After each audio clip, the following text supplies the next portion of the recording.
हाय बच्चों, आज हम स्टडी करने वाले हैं हमारा तीसरा lecture thermal properties of matter का।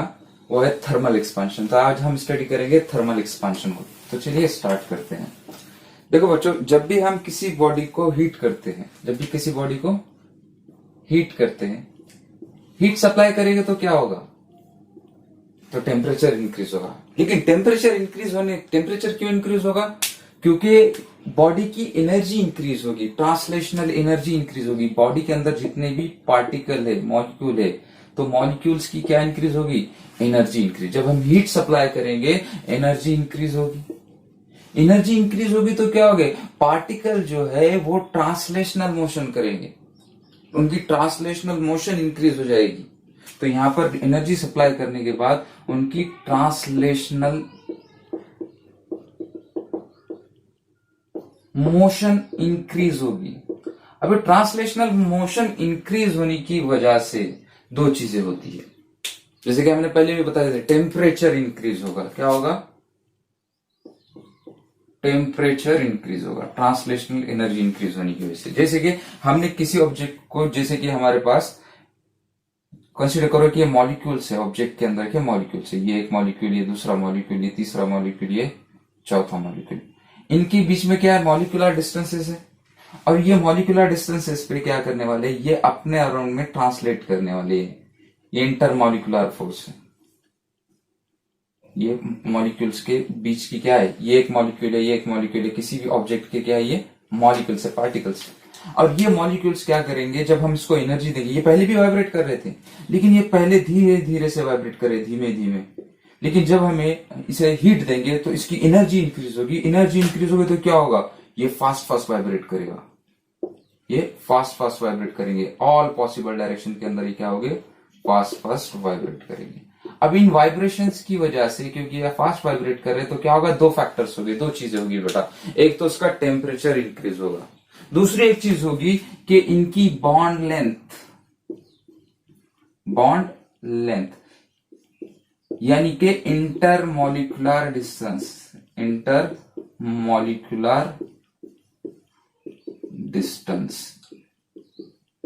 ये भी इंक्रीज होगा। ये जो पार्टिकल्स है, ये जो मॉलिक्यूलर डिस्टेंस है, ये भी क्या हो जाएगा? दूर। पहले यहां तक वाइब्रेट कर रहे थे, अब यहां पे वाइब्रेट कर रहे हैं।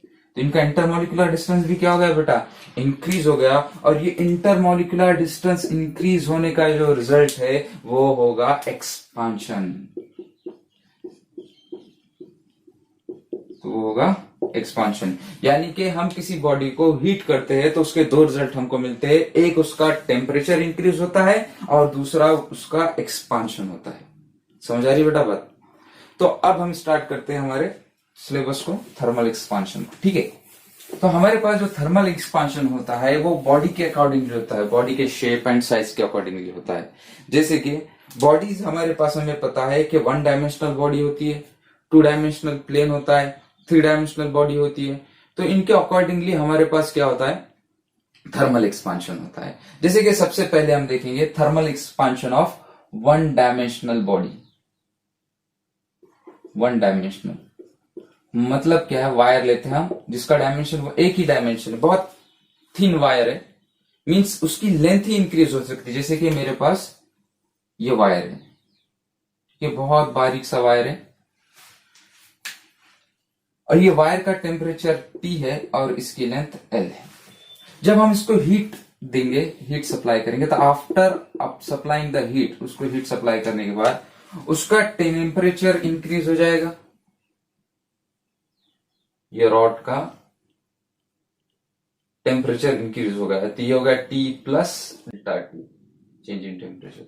और इसकी लेंथ क्या हो जाएगी? ये एक्सपांड करेगा, इसकी लेंथ भी इंक्रीज हो जाएगी, और लेंथ हो जाएगी L प्लस डेल्टा L।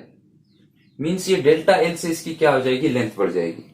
इसके एग्जाम्पल आपने देखे होंगे कि जब घर के अंदर आप देखते हो कि कोई जार है या कैन है जो फिट हो गई है, खुल नहीं रही है, तो अगर हम उसको गर्म करते हैं, जार के गर्म करते हैं, तो क्या होगा? वो आसानी से ढक्कन ओपन हो जाता है। या फिर आपने रेलवे ट्रैक देखे होंगे, रेलवे ट्रैक को जब ज्वाइन करते तो सेगमेंट्स होते हैं अलग अलग, थोड़े थोड़े खंबे के ऐसे सेगमेंट्स होते हैं 2-2 मीटर के, और उन सेगमेंट्स को ज्वाइन करके, जैसे ईंटें ज्वाइन करके हम दीवार बनाते ऐसे ही ये सेगमेंट्स ज्वाइन करते हैं। पटरी के जो लोहे के बड़े बड़े खंबे होते हैं, खंबे टाइप में रॉड्स होते हैं, उन्हें ज्वाइन करके रेल ट्रैक बनाती है। ज्वाइन करते हैं ऐसे ही रेलवे ट्रैक के ऊपर। ये पटरी हम बना रहे रेल पटरी देखे होगे कभी ना कभी तो, ठीक है। ट्रेन में तो बैठे होगे, पटरी भी देखो कभी तो आपने देखे होगे, जैसे कि ट्रेन आने वाले कि ये यहाँ पे इनको ज्वाइंट किया होता है, यहाँ पे ज्वाइंटेड है। और आपने देखे होगे कि हर दो सेगमेंट्स के बीच में क्या होता है, ऐसे गैप होता है। ये गैप होता है। यहाँ पे भी देखो, ये ऐसे सेगमेंट जब भी हो गए, दो सेगमेंट ज्वाइंट हो गए, इन दो सेगमेंट्स के बीच में ज्वाइंट होगा। ये दो खंभों के बीच में जो कॉलम्स है, इनके बीच में गैप होगा। ये गैप क्यों होता है? तो देखो 12 महीने इस पे से ट्रेन चलने वाली है, और समर सीजन में या फिर ड्यू टू फ्रिक्शन ये जो रेलवे ट्रैक है ये हीट अप होगा, इसका टेम्परेचर इंक्रीज होगा, और टेम्परेचर इंक्रीज होने की वजह से क्या होगा कि ये एक्सपांड करेगा। इसकी लेंथ क्या होगी, इंक्रीज होगी। इसकी लेंथ इधर इंक्रीज होगी, ऐसे इस वाली की इंक्रीज होगी, इस वाली की लेंथ इधर इंक्रीज होगी, इस वाली की लेंथ इधर इंक्रीज होगी। अगर हम डायरेक्टली इनको ज्वाइंट करते हैं तो जब एक्सपांड होगा तो ये क्या होगी, रेलवे ट्रैक बेंड हो जाएगी या टूट भी सकती, एक्सीडेंट हो सकते। तो इसलिए ये एक्सपांशन को हम फुल प्रूफ बनाने के लिए हम क्या कर सकते हैं, एक्सपांशन को तो रोक नहीं सकते, लेकिन एक्सपांशन का हम क्या कर सकते हैं, फुल प्रूफ बना सकते हैं, उसकी तैयारी कर सकते हैं। तो ये एक्सपांशन होता है, हम उसके लिए तैयार है। तो इसलिए क्या करते हैं, इसके अंदर हम गैप देते हैं। समझ आ रही है बेटा बात, रेलवे ट्रैक में। या फिर आपने देखे होंगे कि अगर कोई देहात वगैरह में रहता था पहले, हमने हमारे बचपन में देखे कि जो बैलगाड़ी के जो चक्के होते थे वो लकड़ी बने हुए होते थे, और उसके ऊपर, लकड़ी के ऊपर एक रिंग बन जाती थी। ऐसी रिंग होती थी, मेटालिक रिंग होती थी, ताकि वो वुडन व्हील को प्रोटेक्ट कर सके। लेकिन जब लोहार इस व्हील को, इस जो स्ट्रिप है लोहे की, इस वुडन व्हील पे चढ़ाना होती थी, वुडन पे डालना होती थी, तो ये इस वुडन व्हील को रेड हॉट करते थे, अच्छे से गर्म करते थे, और उसके बाद वो उस पहिए के ऊपर, वुडन व्हील के ऊपर लगाते थे। इससे होता था कि बेटा जब ये हीट होता था तो इसकी लेंथ जो है, इसका जो है ये डायमीटर बड़ा होता था, इंक्रीज होता था। जैसे कि पहले इसका डायमीटर यहां पे होता था, और जब हम इसको हीट करके पहिए के ऊपर चढ़ाते तो आसानी से चढ़ जाता था। और जब ये फिर ठंडा होता था, कूल होता था, तो ये एग्जैक्टली फिट हो जाता था, क्योंकि ये कॉम्प्रेस होगा, ऐसे ये कॉम्प्रेस होता था। ये पूरे इसके ऊपर कॉम्प्रेस हो जाएगी, जब ठंडा होगा तो कॉम्प्रेस होगा, जब हीट अप हो रहा है, टेम्परेचर इंक्रीज हो रहा है तो एक्सपांड होगा। तो वहीं पर जब वो उसका टेम्परेचर कम होगा, जब वो हीट रिलीज करेगा तो वो कॉन्ट्रैक्ट होगा, कॉम्प्रेस होगा, तो ये कॉम्प्रेस होकर इस व्हील पर चढ़ जाता था। समझ आ रही बेटा बात? तो अब यहां पर इसकी प्रॉपर्टीज को देखते हैं। तो हमने देखे कि जब टेम्परेचर डेल्टा टी से इंक्रीज होता है तो लेंथ डेल्टा एल से इंक्रीज हो जाती है। यानी कि जो हमारी चेंज इन लेंथ है डेल्टा एल, तो ये डायरेक्टली प्रोपोर्शनल होती है change in temperature delta t के। Change in length is directly proportional to delta t, and also delta L is directly proportional to original length. बात समझो बच्चों, ये जो चेंज इन लेंथ है ये डायरेक्टली प्रोपोर्शनल होगी डेल्टा टी से, और ये डायरेक्शन होगी डेल्टा एच। ये बात तो समझ में आ रही है कि सर अब हम टेम्परेचर इंक्रीज करें, लेंथ इंक्रीज होगी, लेकिन ओरिजिनल लेंथ से इसका क्या रिलेशन है? ओरिजिनल लेंथ से इसका रिलेशन है बेटा, जैसे कि अगर हम रबर लेते हैं कोई, और रबर को खींचते हैं, मेरे पास 1 मीटर का रबर है, और 1 मीटर के रबर के अंदर सपोज करो कि जब हम उसको स्ट्रेच कर रहे हैं 1 mm का इंक्रीज होता है। अगर मैं 2 मीटर का रबर लेता हूं तो क्या होगा, इसमें जब हम इसको स्ट्रेच करेंगे तो जाहिर सी बात है कितने का इंक्रीज होगा, 2 mm का इंक्रीज होगा। यानी कि ओरिजिनल लेंथ पर भी डिपेंड करेगा। तो इसीलिए जो हमारा चेंज इन लेंथ है वो डायरेक्टली प्रोपोर्शनल है चेंज इन टेम्परेचर को, और इनडायरेक्टली प्रोपोर्शनल है चेंज इन लेंथ को। तो अब इनको हम कंबाइन करते हैं। देखो बच्चों, डेल्टा एल फिर हमारा डायरेक्टली प्रोपोर्शनल होगा delta L delta T, L delta T. अब कांस्टेंट हटेगा, प्रोपोर्शनलिटी साइन हटेगी, कौन आएगा? कांस्टेंट। तो ये हो जाएगा delta L is equal to alpha L delta T. ये होगी हमारी change in length for one dimensional body. ठीक है, चेंज इन लेंथ। अब यहां पे बात आती है बेटा अल्फा क्या है? अल्फा क्या है? तो अल्फा का नाम है पहले नाम देख लेंगे हम। तो यह है coefficient of linear expansion, coefficient of linear expansion.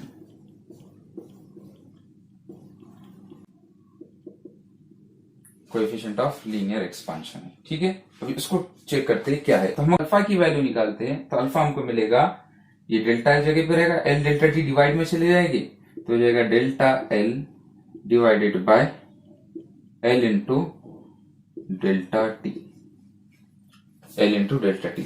अगर हम इफ ओरिजिनल लेंथ की वैल्यू को 1 यूनिट ले लेते हैं, यानी 1 मीटर ले लेते हैं, 1 यूनिट ले लेते हैं, और चेंज इन टेम्परेचर को 1 ले लेते हैं, 1 यूनिट ले लेते हैं, 1 केल्विन ले लेते हैं, या 1 डिग्री सेल्सियस, चेंज है, चेंज में कोई भी यूनिट लो सेम होगा, 1 डिग्री केल्विन ले लेते हैं, तो यहां पे हमारे पास क्या बचेगा? Alpha equals to delta L, alpha is equals to delta L होगा। समझ आ रही बेटा बात?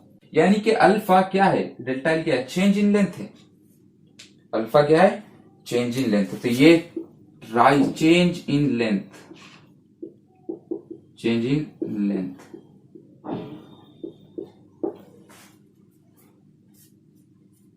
Due to change in length due to rise in temperature of rod of unit length, rise in, अच्छा यहाँ पे rise in कितना राइज हो रहा है? तो 1 डिग्री टेम्परेचर, याद रखो, rise in यूनिट टेम्परेचर। ठीक है, unit temperature of rod of length, unit length, यानी कि 1 मीटर, इसका समझो इसको कि अगर हम 1 मीटर की रॉड का, अल्फा कहना क्या चाहता है? अल्फा कह रहा है हमें कि अगर हम 1 मीटर की रॉड का टेम्परेचर 1 डिग्री केल्विन से या फिर सेल्सियस से, क्योंकि चेंज है तो यूनिट में कोई फर्क नहीं पड़ेगा, अगर हम 1 मीटर की रॉड का, 1 मीटर की रॉड का टेम्परेचर 1 डिग्री सेल्सियस से 1 डिग्री केल्विन से इंक्रीज करते हैं, तो जो चेंज होगा, तो जो चेंज इन लेंथ होगी, इसे हम अल्फा कहेंगे। जो चेंज इन लेंथ होगी उसे हम अल्फा कहेंगे। समझ आ रही बात? और ये change in alpha, alpha aluminium होता है 3.2 into 10 to the power -5 kelvin inverse. क्योंकि देखो यूनिट क्या होगा? लेंथ, लेंथ का यूनिट तो सेम है, मीटर मीटर कैंसिल हो गया, और 1/k होगा, यानी केल्विन इनवर्स, तो यूनिट होगा केल्विन इनवर्स। ऐसे ही अल्फा फॉर कॉपर होता है 1.7 into 10 to the power -15 kelvin inverse.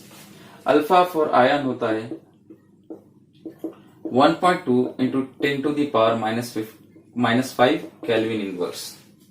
यानी ये अल्फा जो है ये बेटा डिपेंड करता है, अल्फा जो है ये डिपेंड करता है मटेरियल पर, टेम्परेचर पे भी डिपेंड करता है, लेकिन उतना ज्यादा टेम्परेचर पे डिपेंड नहीं करता। तो यहाँ पे alpha depends on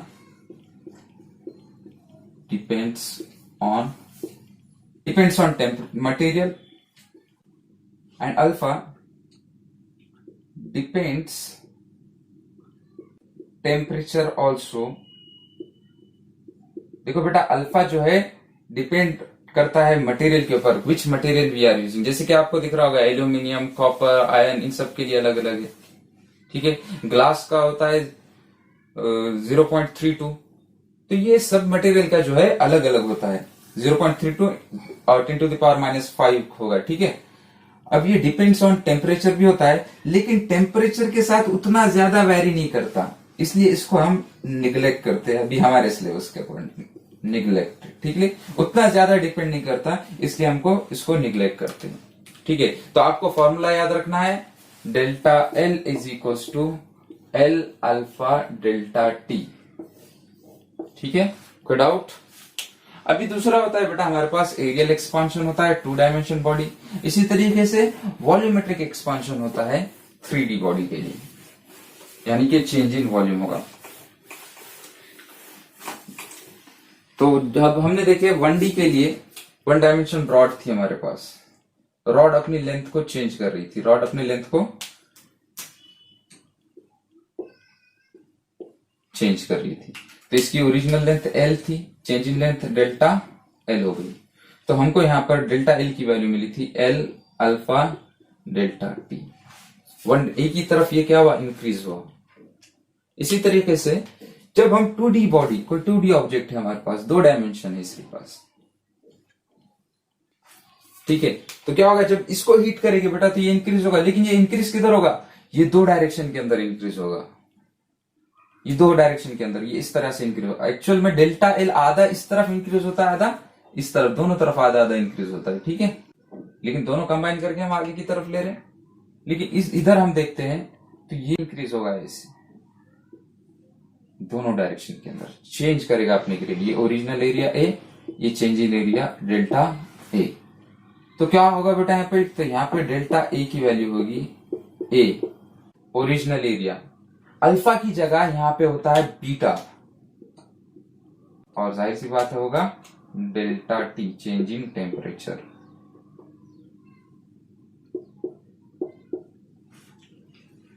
A original area है, beta coefficient of areal expansion, coefficient of areal expansion. और याद रखो बीटा की वैल्यू इक्वल होती है 2 टाइम्स ऑफ अल्फा। पहले याद रखने में आसान, 1 डायमेंशन के लिए 1 अल्फा, 2 डायमेंशन के लिए 2 अल्फा होगी। इसी तरह से अगर हमारे पास कोई 3D ऑब्जेक्ट होता है, क्यूब होता है, क्यूबॉइड होता है, सिलेंडर होता है, स्फीयर होता है, कोन होता है, उस टाइम पर हमको जो चेंज इन वॉल्यूम मिलेगा, जैसे कि कंसिडर करते हैं कि हमारे पास इस तरह से क्यूब है, तो जब हम क्यूब को हीट करेंगे तो क्या होगा, वो अपने तीनों डायमेंशन को, अपनी लेंथ को इंक्रीज करेगा, अपनी ब्रेथ को इंक्रीज करेगा, अपनी हाइट को भी इंक्रीज करेगा, ये इसको भी इंक्रीज करेगा, इसको भी इंक्रीज करेगा, इसको भी इंक्रीज करेगा, यानी पूरा के पूरी तरीके से फैलेगा। समझ आ रही बेटा बात?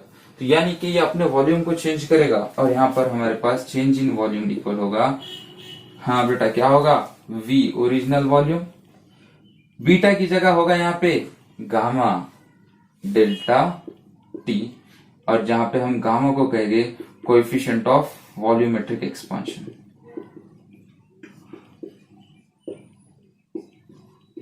वॉल्यूमेट्रिक एक्सपांशन या फिर वॉल्यूम एक्सपांशन। और याद रखना alpha for isotropic bodies, beta for isotropic body, यानी कि इक्वल चेंज हो रहा है दोनों साइड में। गामा होगा 3 टाइम्स ऑफ अल्फा होगा। क्लियर है? अब गामा के बारे में जानो बेटा।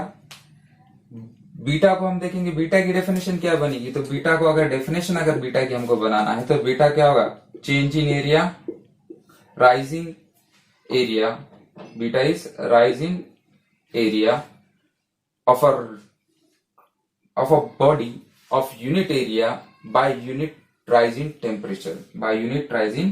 टेम्परेचर होगा। तो ये होगा ए डेल्टा टी, यानी इसकी वैल्यू 1 मीटर स्क्वायर, इसकी वैल्यू 1 केल्विन, तो जो मिलेगा वो होगा डेल्टा ए।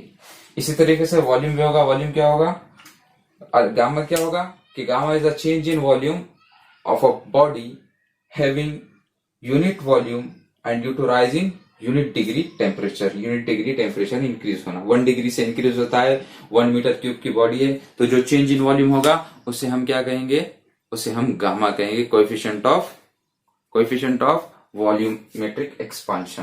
तो याद रखना अल्फा जो है वो लीनियर के लिए, बीटा जो है वो एरिया के लिए, और बीटा की वैल्यू 2 टाइम्स अल्फा होगी, गामा की वैल्यू 3 टाइम्स अल्फा होगी।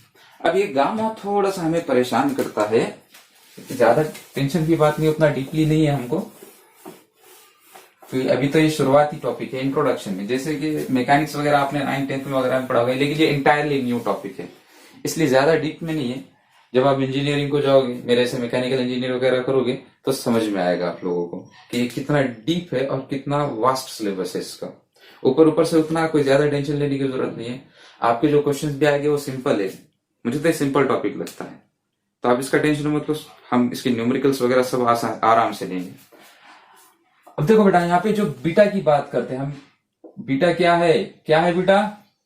कोएफिशिएंट ऑफ वॉल्यूमेट्रिक एक्सपांशन है। तो ये बीटा जो है डिपेंड्स ऑन मटेरियल, जाहिर सी बात है अल्फा डिपेंड कर रहा था मटेरियल पर, तो ये भी करे depends upon nature of material, material के ऊपर डिपेंड करेगा। और दूसरी बात है कि ये लार्जली डिपेंड करता है, largely depends on temperature, temperature पे बहुत ज्यादा डिपेंड करता है। हमने देखे थे अल्फा को हम निग्लेक्ट कर रहे थे, अल्फा ज्यादा डिपेंड करता है लेकिन ज्यादा नहीं डिपेंड करता, इसलिए सिलेबस में उसके बारे में कुछ दिया भी नहीं।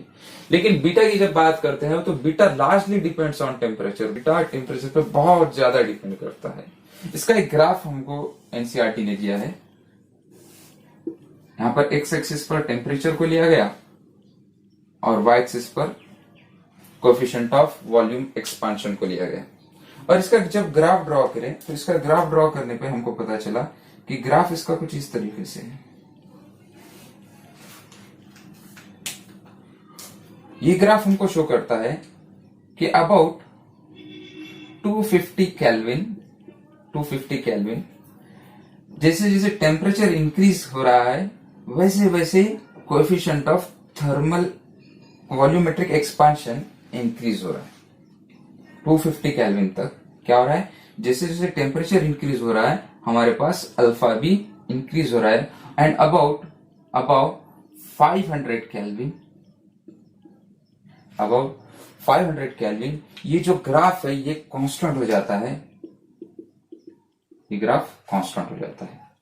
यानी कि हाई टेम्परेचर पर जो अल्फा गामा की वैल्यू गामा की जो वैल्यू है हाई टेम्परेचर के ऊपर वो कांस्टेंट होती है, लेकिन लो टेम्परेचर के ऊपर गामा इंक्रीजेस विथ टेम्परेचर। समझ आ रही बेटा बात? तो यहाँ पे याद रखना, at low temperature gamma increases with increase in temperature. Temperature के इंक्रीज होने पर गामा की वैल्यू भी इंक्रीज होगी। एंड एट हाई टेम्परेचर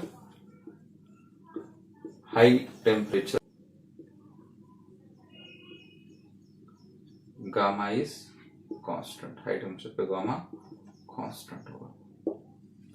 समझ आ रही बात? तो जस्ट इतना ही हमको दिया है। अगर इन केस पूछा तो नहीं, लेकिन अगर कभी पूछता है गामा कांस्टेंट दिया तो कोई प्रॉब्लम नहीं, डायरेक्टली फॉर्मूला लिखो।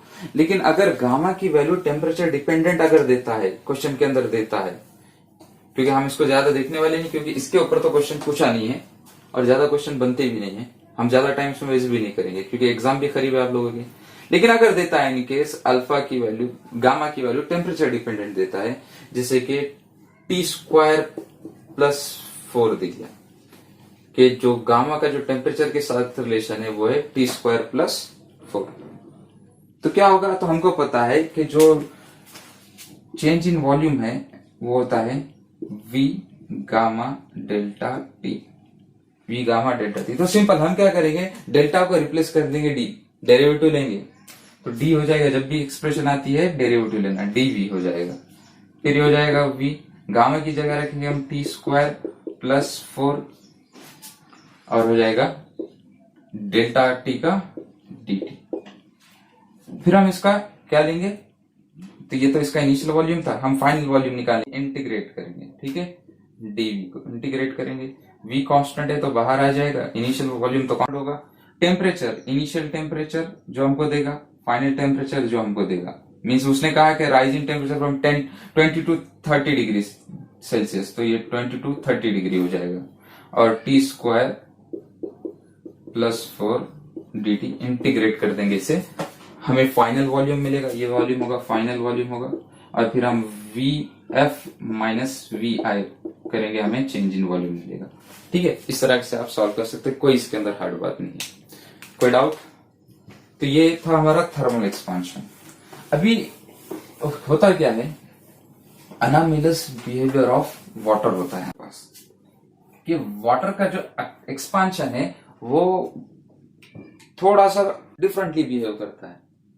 वाटर जो है इनको फॉलो नहीं करूंगा बोलता है, तो इसे कहते हैं हम अनामिलस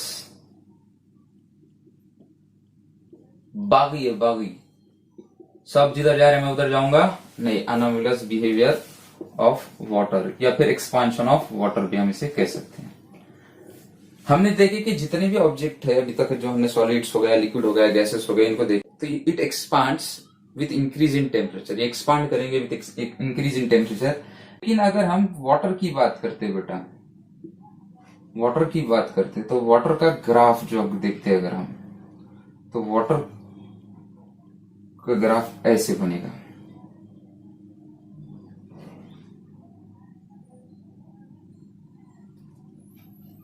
इसका वॉल्यूम, इसका टेम्परेचर, ये 4 डिग्री सेल्सियस।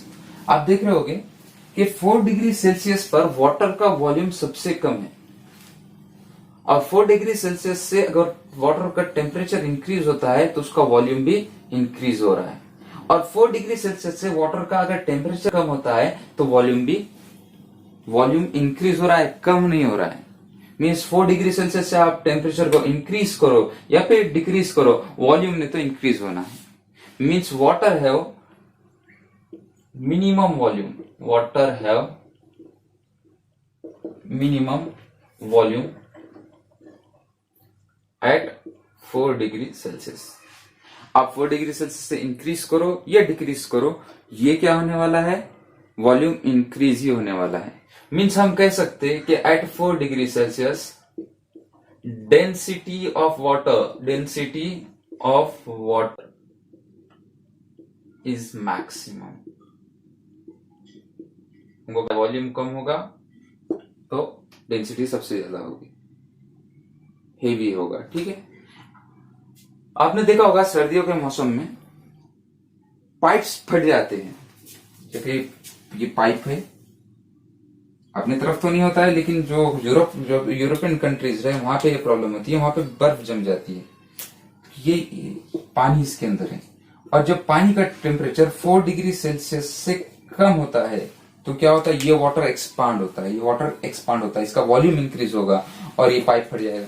यह सबसे कॉमन बात। आप क्या करो, घर में फ्रिज के अंदर बॉटल को फुल पानी से भर दो, फुल उसके ढक्कन तक, या फिर उसको कम भरो। आपने देखा होगा कि अगर जितने भी आप लिक्विड्स अगर देखते होगे जो बॉटल में पैक आते, तो वो फुल्ली फिल नहीं होते। उसका क्या होता है, थोड़ा सा हिस्सा खाली होता है। जैसे कि ये बॉटल है अगर हमारे पास,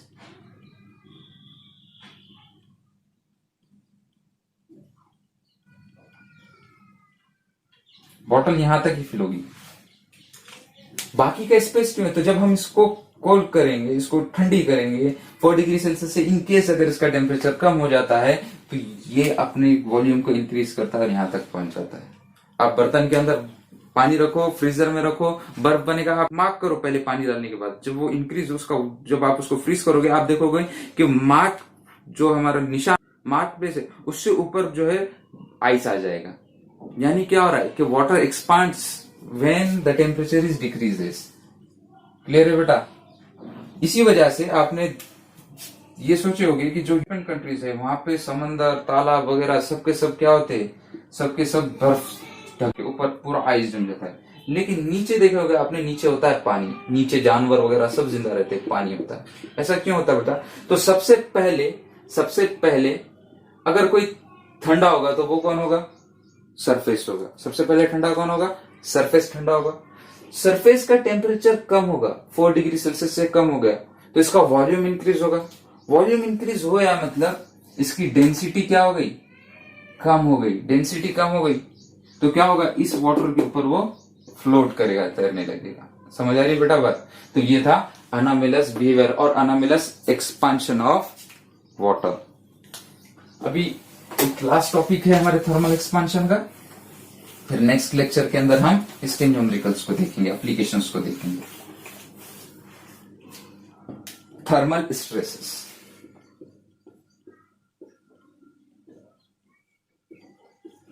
थर्मल स्ट्रेस,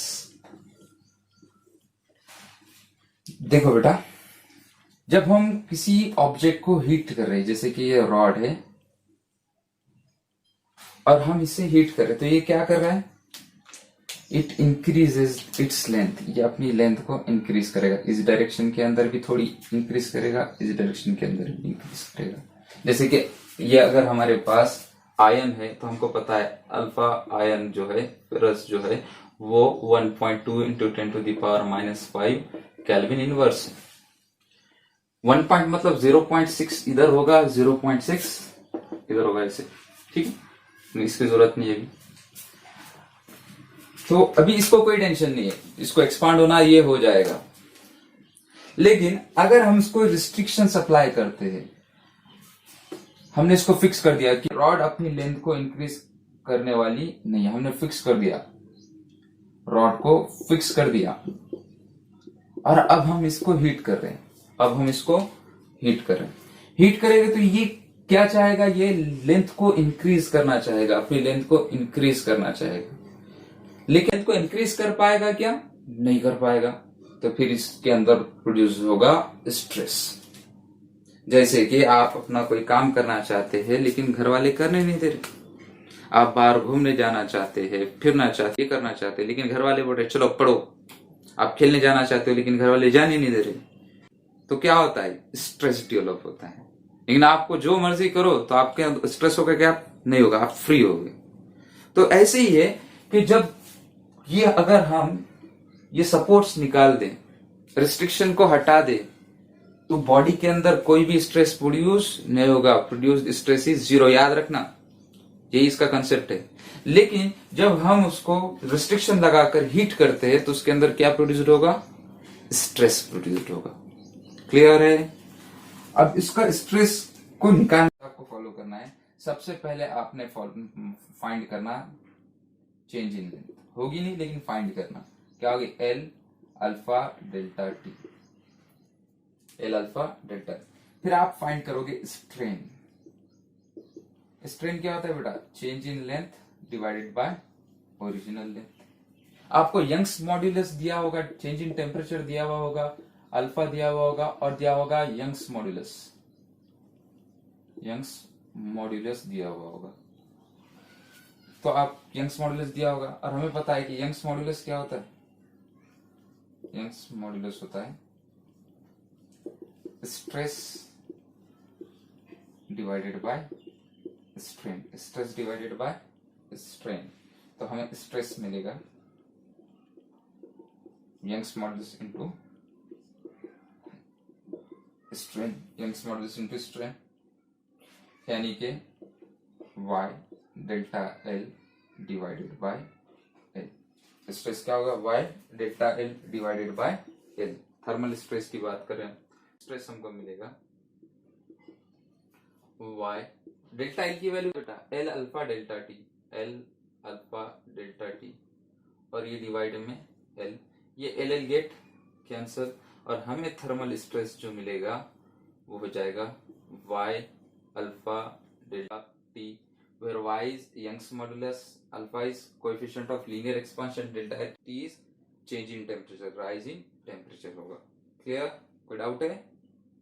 अब दूसरी बात हमको कहता है कि फाइंड द फोर्स, फोर्स भी फाइंड करो कहता है, तो हमको पता है कि स्ट्रेस जो होता है वो होता है फोर्स पर unit area, y alpha delta T. तो हमें फोर्स मिलेगी F is equals to A Y alpha delta T. Simple है, इसके न्यूमेरिकल्स भी हम देखेंगे। ठीक है, कोई डाउट? तो याद रखना thermal stress is Y alpha delta T, या फिर इन स्टेप्स को फॉलो कर। कोई डाउट है कमेंट करो, कांटेक्ट करो, feel free to contact me, और प्लीज चैनल को सब्सक्राइब करो, वीडियो को लाइक करो, अपने फ्रेंड्स के साथ शेयर करो।